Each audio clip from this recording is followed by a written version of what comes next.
Дастарханның көркін келтіретін салат жасаймыз. Бұл үшін сәбізімізді үккіштен өткізіп, оны үстіне тұз салып, жақсылап осылай су шыққанша араластырып аламыз.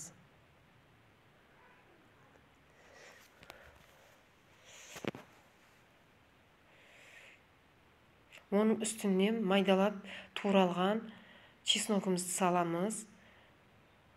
Және қызып тұрған бір ас қасық сұйық май құямыз.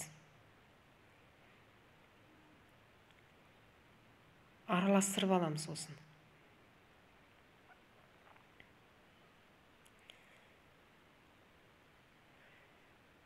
Енді үстінен тұзды суға пісірілген етімізді, ұзынша қылып туралған помидор және осылай қылып туралған қияр саламыз. Жақсылап араластырамыз.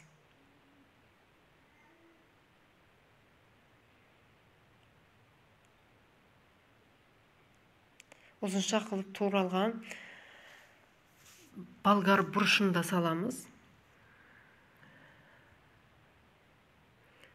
Енді осылай барлығын біркелкі қылып араластырып аламыз барлығын.